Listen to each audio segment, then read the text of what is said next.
नमस्कार, मैं छत्तीसगढ़ अखबार के YouTube चैनल इंडिया आजकल के स्टूडियो से सुनील कुमार छत्तीसगढ़ के पड़ोस के झारखंड की एक खबर लेकर आपके सामने हूँ। झारखंड में सरकारी इंतजाम ये है, वहाँ कई सरकारें आती जाती रहीं। आपको ध्यान अगर होगा तो 2000 में 3 नए राज्य बने थे, जिनमें एक झारखंड था, एक छत्तीसगढ़ था और एक उत्तराखंड था।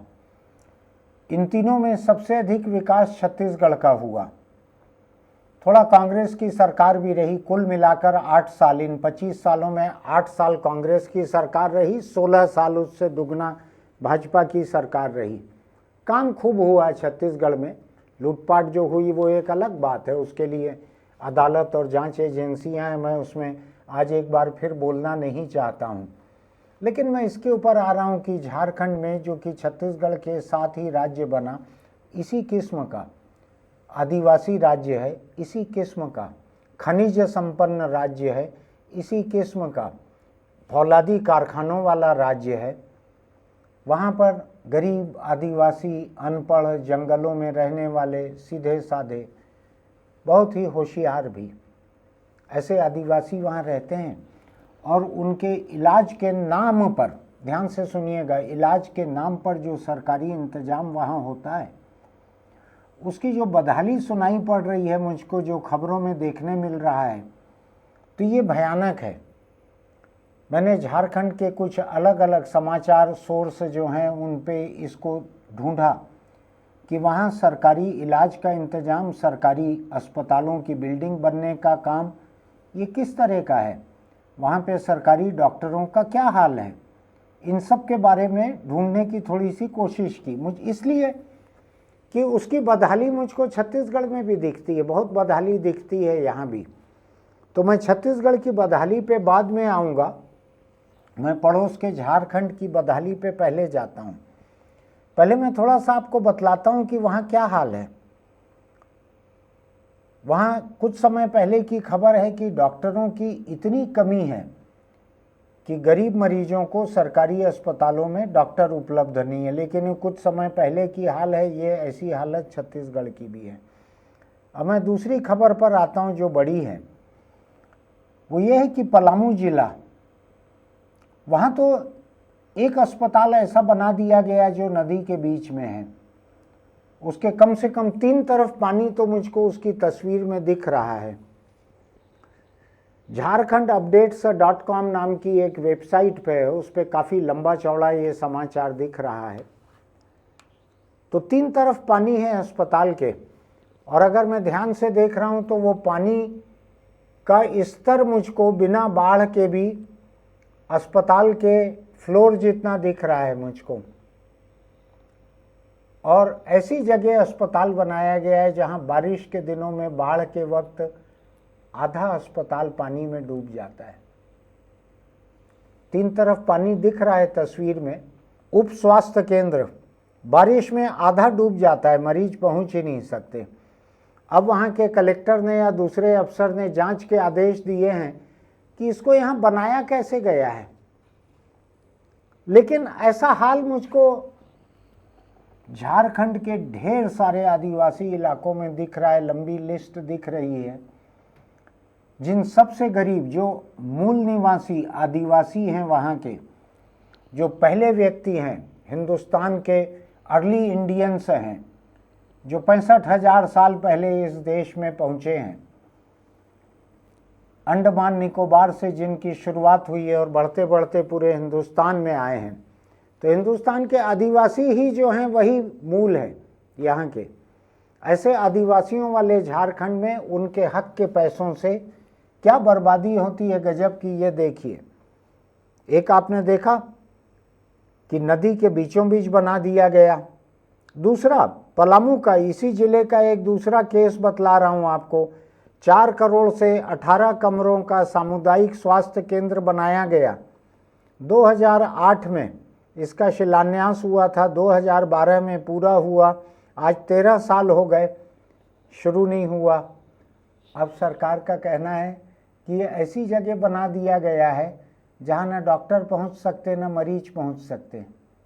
तो 13 साल में ठेकेदारी में बना हुआ सरकारी भवन अब खत्म होने को होगा, उसको अनुपयोगी बता के अब 2 किलोमीटर दूर एक नया अस्पताल बनाया जा रहा है। दिलचस्प चीज़ देखिए, मरीजों को डॉक्टर नसीब नहीं है, अस्पताल नसीब नहीं है, और नेता, अफसर, ठेकेदार, ये 3 लोग मिलकर कंस्ट्रक्शन का कैसा खेला खेलते हैं। मेरी बातों में जगह जगह आपको लगेगा कि मैं छत्तीसगढ़ की बात कह रहा हूँ, लेकिन मैं बात कह रहा हूँ अभी बगल के झारखंड की। छत्तीसगढ़ पे भी आता हूँ ज़रा देर में। अब मैं लिस्ट देख रहा हूँ, इस वेबसाइट पे एक लिस्ट है कि झारखंड में बेकार पड़े हुए अस्पतालों की हालत क्या है। बेकार पड़े हुए अस्पतालों की, जहां मरीजों का इलाज करने के लिए अस्पताल भवन नहीं है, उस राज्य में ऐसी जगह पे ऐसे अस्पताल बना दिए गए जो बेकार पड़े हुए हैं। बोकारो, उसमें 16 अस्पताल हैं, 45 करोड़ से ज़्यादा लागत उनकी आई थी, 5 साल से बेकार पड़े हैं। कोडरमा में 2 अस्पताल हैं 1.5 करोड़ लागत के, 15 साल हो गए हैं बेकार पड़े हैं, 15 साल। जामताड़ा आप जानते होंगे, जो साइबर ठगी का पूरे देश का केंद्र है, ईपी सेंटर है, जहां बच्चे बच्चे को सिखा दिया जाता है साइबर ठगी करना टेलीफोन पे। याद है आपको, कुछ एक किसी OTT प्लेटफॉर्म के लिए एक सीरीज़ भी बनी थी जामताड़ा के साइबर धोखाधड़ी पर। उस जामताड़ा में 3 अस्पताल हैं 1.5 करोड़ 1 करोड़ के, 15 साल में चालू नहीं हो पाए, खाली पड़े हैं। पलामू मैंने बतलाया आपको, 2 अस्पताल हैं 4 करोड़ के, 17 साल से खाली पड़े हैं। रामगढ़ में 5 अस्पताल हैं, 5 साल से खाली पड़े हैं, बेकार पड़े हैं। हजारीबाग 2 अस्पताल हैं, 5 साल से खाली पड़े हैं। घाटशिला 1 अस्पताल है, 15 साल से खाली पड़ा हुआ है, बेकार पड़ा हुआ है, कुछ नहीं हो रहा। आपको लगता है 15 साल के बाद कोई सरकारी बिल्डिंग जो है किसी भी लायक रहती है? मुझको तो राजधानी में, अपने शहर में, एक सरकारी बिल्डिंग की खिड़की, दरवाज़ा, पल्ला, टाइल्स, सब चीज़ उखाड़ के ले जाते हुए लोग दिखते हैं। अगर 2-4 महीने किसी सरकारी बिल्डिंग का इस्तेमाल ना हो तो सब चीज़ उखाड़ के लोग ले जाते हैं। कहीं 13 साल, लातेहार नाम का ज़िला है, उसमें 22 साल से बेकार पड़ा हुआ है। तोड़ने का पैसा ज़्यादा लगेगा, उसमें बचा कुछ नहीं होगा। छत का सरिया भी निकाल के ले गए होंगे लोग। जहाँ अस्पताल बने हैं डॉक्टर नहीं है, जहाँ डॉक्टर हैं अस्पताल नहीं है। पूरे झारखंड का हाल बेहाल दिख रहा है। शायद कांग्रेस भी पिछली सरकार में भागीदार थी, हेमंत सोरेन की सरकार में, गठबंधन में थी, लेकिन वहाँ बहुत बार वहाँ भाजपा की सरकारें रही है। बहुत तरह के प्रयोग वहाँ पे हुए हैं झारखंड में। एक बार तो शायद अपनी पार्टी के अकेले विधायक मधु कोड़ा को भी वहाँ मुख्यमंत्री बना दिया गया था। लेकिन मैं राजनीति पे जाना नहीं चाहता हूँ। अब पता लग रहा है कि कई अस्पतालों में बिजली पानी नहीं है, डॉक्टर टेक्नीशियन तो हैं ही नहीं। एक अस्पताल लातेहार का ऐसा है, वहाँ अब गांव के लोग जो हैं गाय भैंस बांध के रखते हैं। यही हाल और बड़े बड़े ज़िलों का है। बोकारो, जहाँ स्टील के बड़े बड़े कारखाने हैं, उस बोकारो में बरसों से इमारत खाली पड़ी हुई है। 5 साल हो गए इमारत खाली पड़ी है, 45 करोड़ रुपए से बने हुए अस्पतालों की। क्यों ऐसा होता है? जो गरीब आदिवासी हैं, जिनके नाम पे आदिवासी विधायक सांसद जीत कर आते हैं, आरक्षित सीटें रहती है आदिवासियों के लिए, वहाँ से जीत कर आते हैं, वहाँ से जीत कर आकर मंत्री बनते हैं, मुख्यमंत्री बनते हैं। याद है ना आपको? जैसे छत्तीसगढ़ में ही कुछ आदिवासी मंत्री हैं, झारखंड में आदिवासी मुख्यमंत्री हैं, भाजपा ने भी वहाँ कई तरह के मुख्यमंत्री बनाए। कांग्रेस भी कई जगह आदिवासी मंत्री मुख्यमंत्री की बात करती है। क्यों ऐसी नौबत है कि आदिवासियों के नाम पे सांसद और विधायक तो बन जाते हैं, लेकिन जब आदिवासी इलाकों पर सरकार का पैसा खर्च करना रहता है, ऐसी जगह खर्च करते हैं जहां उसका कोई इस्तेमाल ना हो, जहां ना डॉक्टर पहुंच सके ना मरीज पहुंच सके, वहां पे सरकारी अस्पताल बनाते हैं। ये सब नेता अफसर ठेकेदार, ये एक बरमूडा ट्रायंगल है जिसके बीच में सरकारी बजट का जहाज जो है वो डूबना तय रहता है। आपको मालूम है ना, एक समंदर में एक बरमूडा ट्रायंगल होता था, जहाज उसके दूर दूर से निकलते थे क्योंकि जो वहाँ जाता था जहाज डूब जाता था, ऐसी चर्चा थी। छत्तीसगढ़ में मैं देखता हूँ अधिकांश हिस्सा गरीब है। एक समय तो 45% गरीब आबादी है, ये मानकर अधिकांश लोगों को 45% लोगों को बीपीएल मानकर, बिलो पॉवर्टी लाइन मानकर राशन कार्ड पर राशन दिया जाता था 1 रुपये किलो में। याद है आपको, डॉक्टर रमन सिंह ने ये योजना शुरू की थी और चाउर वाले बाबा कहलाते थे। तो जिस प्रदेश की जनता चाउर वाले बाबा की मेहरबानी से 2 वक्त का खाना खा पाती थी, उसके हक के पैसे का अगर ऐसा घपला किया जाए तो क्या होगा। जो झारखंड में हुआ है, यहाँ थोड़ा मैं और बतलाता हूँ आपको यहाँ क्या हुआ है। यहाँ शायद इमारतें ऐसी नहीं बनी होंगी, लेकिन सैकड़ों करोड़ रुपए की ऐसी मशीनें खरीदकर एक एक प्राइमरी हेल्थ सेंटर में, एक एक जिला अस्पताल में ऐसी मशीनों को ले जाकर फेंक दिया गया। सप्लायर ने उसकी रसीद ले ली, सरकार से प्रदेश स्तर पर पैसा ले लिया। जिस मशीन को चलाने वाले न टेक्नीशियन थे न डॉक्टर थे।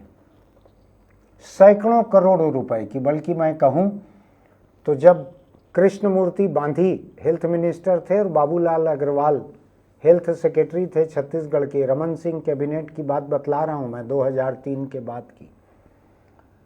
उस वक्त तो कुछ ऐसी मशीनें सोनोग्राफी की खरीद दी गई थी जो कि एक जापान की कंपनी का नकली लेबल लगाकर सप्लाई की गई थी। जापान की एक कंपनी का नकली लेबल लगाकर सरकार को सोनोग्राफी की मशीन सप्लाई कर दी गई थी, जो कि चीन की बनी हुई थी, जापानी थी ही नहीं। और उसमें सारे इंस्ट्रक्शन जो हैं मशीन पे, सोनोग्राफी मशीन पे, चीनी भाषा में थे। उसका मैनुअल जो किताब साथ में थी चीनी भाषा में थी। अब क्या छत्तीसगढ़ के डॉक्टर और टेक्नीशियन उसके लिए चीनी भाषा सीखते? एक नकली डीलरशिप बनाई गई थी उस कंपनी के नाम की छत्तीसगढ़ में। मुझको नहीं मालूम आज ये सब लोग जेल में हैं कि नहीं, कहाँ पे हैं मुझको नहीं मालूम है, लेकिन उसी दौर की बात है। बाबूलाल अग्रवाल जरूर कुछ जेल के भीतर आए गए, अभी शायद आईएएस से बर्खास्त तो हो गए होंगे। इसी शहर के सपूत हैं, रायपुर के, यहीं पढ़े लिखे हैं, उनका परिवार यहीं पर है। सबसे गरीब लोग सरकारी अस्पताल जाते हैं जिनके पास और कुछ नहीं रहता। उनके हक के पैसे से नकली मशीनें खरीदी गई थी और हर जगह जाकर जहां सोनोग्राफी करने वाले डॉक्टर नहीं थे वहां भी फेंक के आ गए थे। प्राइमरी हेल्थ सेंटर में फेंक के आ गया था सप्लायर, जिसके सिर पे मंत्री और सचिव का हाथ रहे वो किसको क्या गिनेगा। बोला रसीद दो इसकी, रसीद ले लिया। रायपुर मेडिकल कॉलेज यहाँ से 1 किलोमीटर की दूरी पे है, उसमें मेरे दोस्त थे doctor Pradeep Pandey, assistant professor या एसोसिएट प्रोफेसर थे उस समय मेडिकल कॉलेज के, बड़े होनहार डॉक्टर थे, वक्त के बहुत पहले गुजर गए।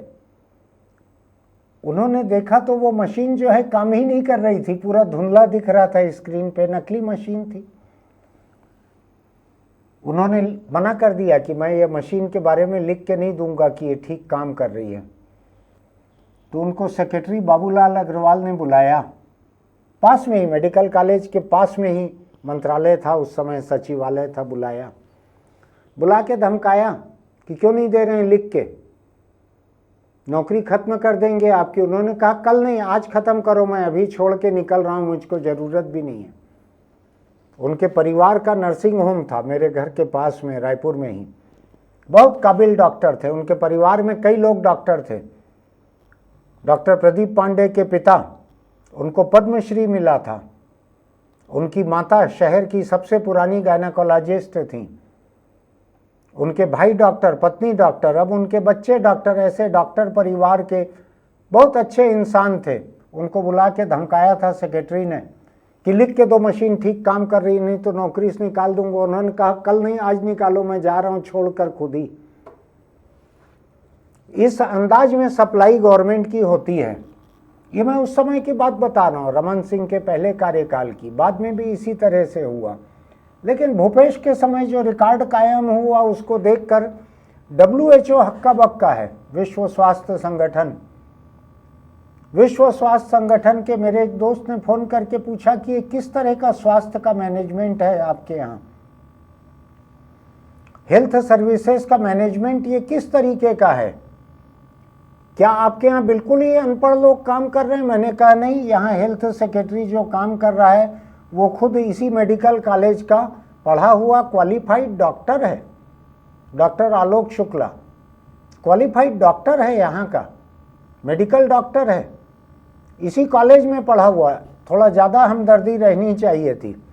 उस हमदर्दी का नतीजा ये हुआ कि भूपेश सरकार के 5 साल में हजारों करोड़ रुपए की स्वास्थ्य की ऐसी खरीदी हुई जो गैर जरूरी थी। हजारों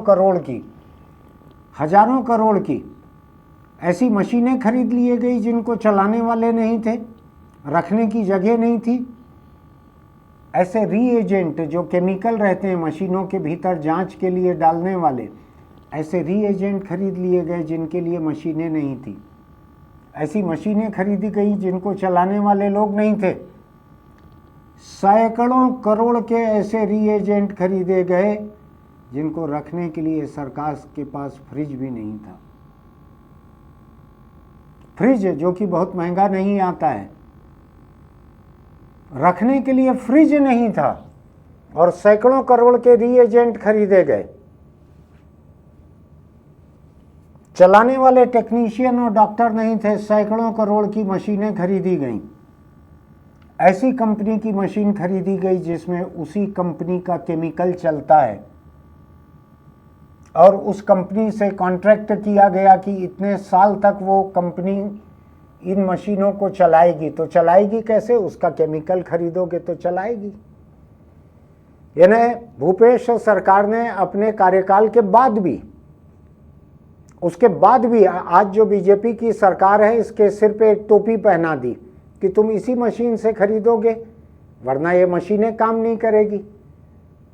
तो सैकड़ों करोड़ की ये जो मशीनें हैं, हजारों करोड़ की, ये सब गड्ढे में चली जाएगी।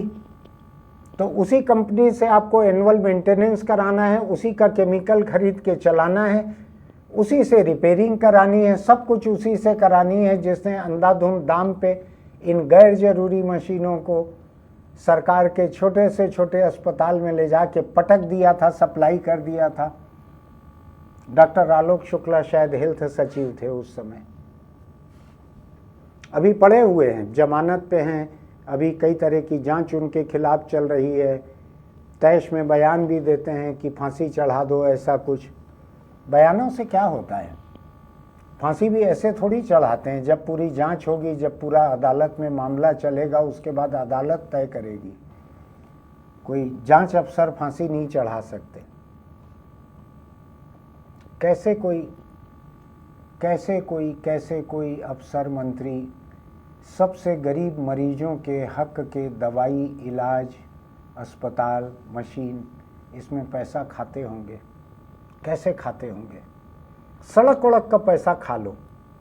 सड़क उधड़ जाती है, हम देख रहे हैं सड़क उधड़ रही है, सड़कों पे गड्ढे पड़ रहे हैं, भ्रष्टाचार चल रहा है। आप देखें ना, बस्तर में सड़क घोटाले के बाद एक पत्रकार को मार डाला गया, ठेकेदार ने मार डाला उसको। उसका हौसला देखिए आप, उसको बहुत भरोसा रहा होगा सरकार अपनी है, लेकिन पत्रकार की हत्या थी। उसी ठेकेदार के बाड़े से, कैंपस से लाश मिली, तो कौन बचा सकता था, कौन छुपा सकता था? अब जांच चल रही है तो पीडब्ल्यूडी ने अपने कई अफसरों के खिलाफ FIR लिखाई है घटिया सड़क की। इसके पहले नहीं लिखाई थी। वो ठेकेदार बरसों से काम कर रहा है। मैंने सुना है कि बड़े बड़े अफसरों का पैसा लगा हुआ है उसके पास। अखिल भारतीय सेवाओं के बड़े बड़े अफसरों का पैसा लगा हुआ है उस ठेकेदार के पास, और लोगों का भी लगा होगा। लेकिन मैं स्वास्थ्य का हाल देख रहा हूं, डॉक्टर भर्ती नहीं है, खाली पड़े हुए हैं। मशीनों को चलाने वाले लोग नहीं हैं। कई मशीनें तो ऐसी है, 5 करोड़ की कोई मशीन है जो डिब्बे से ही नहीं खुली है, उसकी गारंटी वारंटी ख़त्म हो गई है। कई जगहों पे मशीन नहीं है, कोई एक डॉक्टर नहीं है, तो हार्ट का हॉस्पिटल ऑपरेशन नहीं कर पा रहा क्योंकि एक डॉक्टर नहीं है, बाकी सब है। तो जहाँ ढांचा है, मशीनें हैं, वहाँ पर डॉक्टर नहीं है, जहाँ डॉक्टर है वहाँ ढांचा नहीं है। ऐसा नहीं है कि ये चीज़ें किसी को समझ नहीं आती। जो छोटी सी वेल्डिंग की दुकान रहती है ना, उसके अनपढ़ मालिक को भी ये समझ में आता है कि कल सवेरे के लिए वेल्डिंग रॉड रखना है और 1 हफ्ते से ज़्यादा रखने की ज़रूरत नहीं है, और ये केमिकल लगेगा तो केमिकल रखना है, ये हथौड़ा रहना चाहिए। एक वेल्डर को भी मालूम रहता है क्या होना चाहिए, सबको पता रहता है क्या होना चाहिए, सिवाय बड़े बड़े आईएएस अफसर जो सेक्रेटरी बनते हैं, हेल्थ सेक्रेटरी बनते हैं उनके, और मंत्री के। बड़ी बड़ी चर्चा चलती है कि किसमें 100 करोड़ का लेन देन हुआ, उसमें 50 करोड़ का लेन देन हुआ। लेकिन मैं एक बात को लेकर बहुत ही हैरान हूँ। मेरी बात थोड़ा असुविधा की लगेगी कुछ लोगों को। राज्य के जो स्वास्थ्य मंत्री थे टीएस सिंहदेव, भूपेश सरकार के पूरे 5 साल वो स्वास्थ्य मंत्री थे। ताकतवर मंत्री थे वो, दिल्ली तक उनकी पहुंच थी। 10 जनपद में जो कांग्रेस की फर्स्ट फैमिली कही जाती है, उसके तीनों सदस्य टीएस सिंहदेव की बात को सुनते थे आगे पीछे कभी न कभी। जब टीएस सिंहदेव को मालूम था कि उनके स्वास्थ्य विभाग में खरीदी में इतना व्यापक भ्रष्टाचार हो रहा है, तो क्या वो दावा कर सकते हैं कि वो इसमें शामिल नहीं थे? आज अगर मेरे अखबार में रिपोर्टर घूम घूम कर ब्लैकमेलिंग करके पैसा उगाही करें, तो क्या मैं दावा कर सकता हूं कि नहीं, मुझको नहीं मालूम था? जब 5 साल तक लगातार संगठित रूप से ये होते रहा, संगठित रूप से होते रहा, विभाग के मंत्री वही थे, चाहे विभाग को और सरकार को एक बाई चला रही थी, एक महिला चला रही थी, डिप्टी कलेक्टर, पता है आपको सबको। टीएस सिंहदेव से कोई बात करे तो कहते थे मेरे हाथ में कुछ नहीं है, सब उधर से तय हो रहा है, वहां से तय हो रहा है। तय तो हो रहा है, लेकिन जब सरकार के हजारों करोड़ रुपए भ्रष्टाचार में डूबे तो क्या किया आपने? आपके परिवार की 660 करोड़ की संपत्ति आपने चुनाव आयोग में घोषित की थी सिंहदेव जी, लेकिन सरकार की हजारों करोड़ की दौलत, हजारों करोड़ का गरीब जनता का पैसा जब बर्बाद किया जा रहा था खुलेआम भ्रष्टाचार में, सबको मालूम था, बच्चे बच्चे को मालूम था कि हेल्थ में कितना भ्रष्टाचार है। तो क्या टीएस सिंहदेव को ही अकेले नहीं मालूम था, जिन्होंने पंचायत विभाग छोड़ दिया था कि गरीबों के लिए मकान बनाने को, प्रधानमंत्री आवास योजना के मकान के लिए भूपेश मुख्यमंत्री थे, वित्त मंत्री थे, वो राज्य का हिस्सा नहीं दे रहे थे, मकान नहीं बन पाए, सरकार चली गई, मकान नहीं बन पाए, तो टीएस सिंहदेव ने चिट्ठी में उस बात को लिखकर विभाग छोड़ दिया था, पंचायत विभाग। क्या चीज रोकती थी उनको? स्वास्थ्य विभाग भी छोड़ देते, हिल जाती सरकार, कांग्रेस पार्टी हिल जाती। जो 2.5 साल के मुख्यमंत्री के दावेदार थे वो अगर पूरा विभाग छोड़ ही देते, लिख के देते कि ये विभाग जितने भ्रष्टाचार से चल रहा है, इसके अफसर जो हैं मेरी मर्जी के बिना यहाँ पोस्ट किए जा रहे हैं, तो मैं इसमें हिस्सेदार रहना नहीं चाहता। मेरे पास 600 करोड़ की संपत्ति रहेगी तो हो सकता है मैं भ्रष्ट होने के बारे में ना सोचूं और मैं अपने आसपास भ्रष्टाचार बर्दाश्त न करूं। टीएस सिंहदेव के सामने ये सहूलियत थी कि इस 5 साल में वो राज्य के सरकार के भ्रष्टाचार को उजागर करते। जहाँ तक मुझको याद पड़ता है, आप बताइएगा, आप लोग ज़्यादा जानते होंगे, राजभवन में जो शपथ दिलाई जाती है मंत्री पद की, वो मुख्यमंत्री के प्रति निष्ठा की शपथ नहीं रहती है, वो पार्टी के प्रति निष्ठा की शपथ भी नहीं रहती है, वो मंत्रिमंडल की सामूहिक जिम्मेदारी के प्रति निष्ठा की भी नहीं रहती है। अगर मुझको ठीक से याद है तो संविधान की शपथ रहती है वो। आप चाहे गीता, कुरान, बाइबिल किसी पे भी हाथ रख के शपथ लो, वो शपथ रहती संविधान की है कि मैं संविधान के हिसाब से काम करूंगा या करूंगी। तो टीएस सिंहदेव ने भी शपथ ली तो होगी संविधान की। मेरी उत्सुकता यह है, मेरी बात नहीं हो पाई है उनसे, नहीं तो पूछता मैं कि आज जो भ्रष्टाचार मवाद की तरह सामने आ रहा है, जैसे फोड़ा फूटा हो और उसमें से कई लीटर पीप निकल रही हो, मवाद निकल रहा हो कई लीटर। स्वास्थ्य का भ्रष्टाचार ऐसे सामने आ रहा है, अभी दारू का आ रहा है अलग बात है, खनिज का आ रहा है अलग बात है, कुछ जिलों का, कोरबा जैसे जिलों का आ रहा है अलग बात है। एक तो मंत्री ही, दारू मंत्री जेल भेज दिया गया, कवासी लखमा। उसकी कहानी मैं आपको बतला चुका हूँ कि एक आदिवासी जो किसी समय गरीब था, कवासी लखमा ने खुद ही मुझको बताया था, पहली बार विधायक बन के कलेक्टर से मिली हुई दौरे के लिए जीप पे चढ़ के जब गांव पहुंचे तो बाप ने देखा कि जीप से उतर रहा है कवासी लखमा, तो जूते ही जूते से पीटना चालू कर दिया। बाप ने कहा कि तू विधायक बना है, एमएलए बना है और अभी से इतना भ्रष्ट हो गया कि जीप खरीद लिया। 1 दर्जन जूता खाने के बाद कवासी लखमा अपने बाप को रोक पाए और कहा कि पिताजी, ये सरकार ने दी है दौरा करने के लिए, कलेक्टर की जीप है, मेरी नहीं है, केवल दौरा करने के लिए मिली है, वापस चली जाएगी। पिता ईमानदार रहा होगा, जरा भी मन में आया कि बेटा बेईमान हो रहा है तो जूता ही जूता मारा था। ये कवासी लखमा ने खुद ही मुझको बताया था, मैं उनके अपमान के लिए नहीं कह रहा हूँ। ऐसे कवासी लखमा को, एक अनपढ़ व्यक्ति को, मुख्यमंत्री भूपेश बघेल, कांग्रेस पार्टी और राज्यपाल, इन तीनों ने मिलकर गड्ढे में डाल दिया। इन तीनों को मालूम था ये पढ़ना नहीं जानता है, राज्यपाल को भी मालूम था। मेरा तो मानना है कि राज्यपाल की जिम्मेदारी मुख्यमंत्री के प्रति नहीं रहती है, संविधान के प्रति रहती है। अगर राज्यपाल को दिख रहा था कि ये पढ़ना नहीं जानता है फाइल को, तो उसको क्यों उद्योग मंत्री और आबकारी मंत्री बनाया राज्यपाल ने, क्यों शपथ दिलवाई, मंत्री पद की ही शपथ क्यों दिलवाई?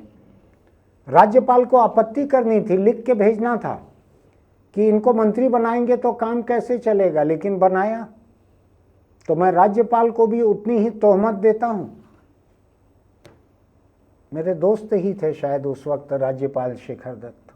खराब नौबत है आज जब मैं देखता हूं कि छत्तीसगढ़ में सैकड़ों करोड़ के रीएजेंट इस तरह से बर्बाद हुए। मैं देख रहा हूं, छप रहा है जगह जगह, पोस्ट हो रहा है वेबसाइटों पर कि 8 रुपए का कोई सामान हेल्थ में 2200 रुपए में खरीदा गया। मैं देख रहा हूं मोक्षित कारपोरेशन नाम की एक कंपनी थी, उसके मालिक किसी चोपड़ा को भी गिरफ्तार किया गया है। नाम मोक्षित कारपोरेशन है।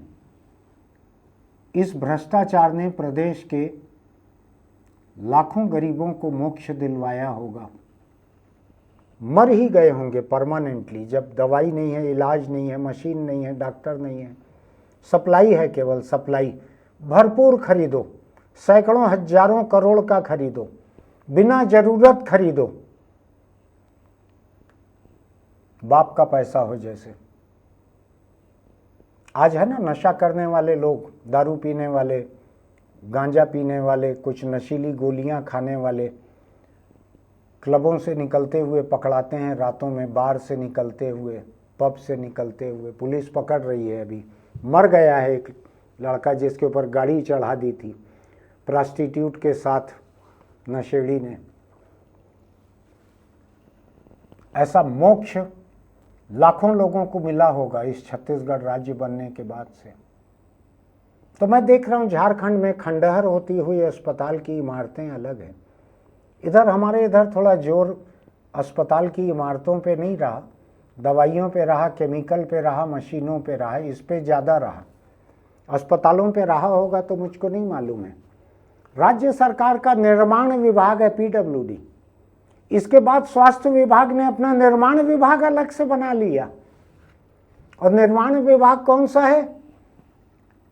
छत्तीसगढ़ मेडिकल सप्लाई कारपोरेशन, जिसको मेडिकल सप्लाई करने के लिए, दवा उपकरण खरीदने के लिए, सामान खरीदने के लिए बनाया गया, वो ठेकेदारी भी कर रहा है, वो अपने भवन निर्माण भी कर रहा है। क्योंकि पीडब्ल्यूडी को क्यों कमीशन दे? हेल्थ विभाग, स्वास्थ्य विभाग खुद अपने बनाएगा भवन।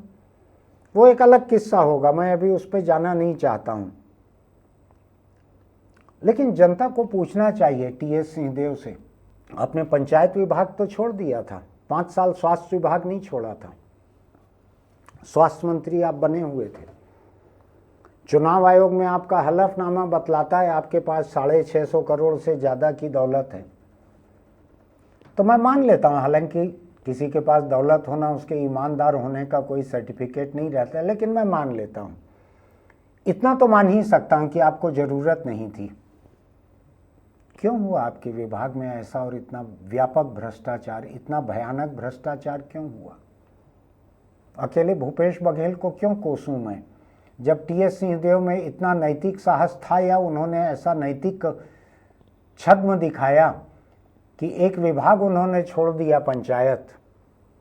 तो अगर मुझको ठीक याद पड़ रहा है तो कांग्रेस की राजनीति में ये चर्चा थी कि टीएस सिंहदेव को कुछ लोगों ने सुझाया था कि आप स्वास्थ्य विभाग भी छोड़ दो तो भूपेश पे दबाव पड़ेगा, पार्टी पे दबाव पड़ेगा, और आपको शायद 2.5 साल के लिए मुख्यमंत्री बना दिया जाए। नहीं छूटा उनसे, स्वास्थ्य विभाग नहीं छूटा, मंत्री दर्जा नहीं छूटा, मंत्री का प्रोटोकॉल नहीं छूटा, जबकि अपने घर परिवार के पुराने वक्त के, आज़ादी के पहले के राजा थे वो। मैं तो राजा वाजा शब्द में ज़्यादा भरोसा नहीं करता, लेकिन आज़ादी के पहले तो ये शब्द प्रचलन में था। क्यों ऐसा किया टीएस सिंहदेव ने?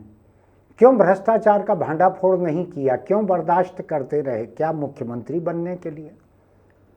अगर मुझको ठीक याद पड़ रहा है तो टीएस सिंहदेव के पिता एमएस सिंहदेव अविभाजित मध्य प्रदेश के मुख्य सचिव थे, आईएएस अफसर थे, राजा बनने से नहीं बन गए थे। दिग्विजय सिंह उनका इतना सम्मान करते थे कि ऐसी चर्चा थी, सच है कि नहीं मुझको नहीं मालूम, कि सीएम रहते उन्होंने सीएस को अपने कमरे में नहीं बुलाया कभी, ऐसी चर्चा थी। इतना सम्मान करते थे, उनका दबदबा बहुत था, बड़े बड़े अफसर माने जाते थे। मुझको बहुत अच्छी तरह याद है, इसमें शायद नहीं कहूँगा, कि जब अब एमएस सिंहदेव गुजरे तो उनका शव लेकर अंबिकापुर तक दिग्विजय सिंह आए थे विशेष विमान से, सरकारी विमान था, निजी था, जो भी था। मुख्यमंत्री रहते हुए दिग्विजय सिंह आए थे शव लेकर। इससे आप अंदाज लगा सकते हैं कि कितना सम्मान रहा होगा। मुझको लगता है कि ऐसे परिवार के टीएस सिंहदेव को अपने विभाग के व्यापक भ्रष्टाचार, जिससे भी रोज 1-2 लीटर मवाद निकल रहा है, हर दिन सवेरे के पेपर देखें, दोपहर की वेबसाइट देखें, शाम का न्यूज़ बुलेटिन देखें, हर दिन स्वास्थ्य विभाग से 1-2 लीटर मवाद निकल रहा है। ये उस 5 साल का है। टीएस सिंहदेव भी क्या केवल एक महिला को कोसते रह जाएंगे कि उस डिप्टी कलेक्टर का राज चल रहा था? अगर कल का राजा और आज का मंत्री, अगर वो भी यही रोना रोए कि एक महिला का राज चल रहा था, तो फिर छोटे छोटे आईएएस आईपीएस अफसर ये लोग क्या करेंगे? इनको क्या तोहमत दी जाए कि किसका राज चल रहा था? स्वास्थ्य का भ्रष्टाचार, मैं आपको एक बात कह सकता हूँ, स्वास्थ्य के भ्रष्टाचार का पैसा खाए हुए लोग जो हैं, गरीब मरने वाले मरीजों के मन की बददुआ निकले तो निकले, मेरे मन की भी बददुआ निकलती है। स्वास्थ्य का भ्रष्टाचार जो है बहुत बुरी मौत मारेगा जो भ्रष्टाचार करेंगे। सबसे गरीब जनता के हक का है। जिन लोगों ने झारखंड में अस्पतालों को इस तरह से किया है वो भी बुरी मौत मरेंगे, और जिन्होंने छत्तीसगढ़ में जिसने भी किया है स्वास्थ्य का भ्रष्टाचार, बाकी में कर लो भ्रष्टाचार, मुझको बहुत फ़र्क नहीं पड़ता, मैं देखते देखते ज़िंदगी गुजर गई है। एक तो जेल में ही है, यहाँ से 1 किलोमीटर पे है, इधर एक महिला जो पूरा प्रदेश चला रही थी, इधर 1 किलोमीटर पे ही है वो महिला। क्या हाल हो गया है देख रहे हैं ना आप। जुड़वां बच्चों को बाहर छोड़कर जेल में है, देख रहे हैं ना क्या हालत है।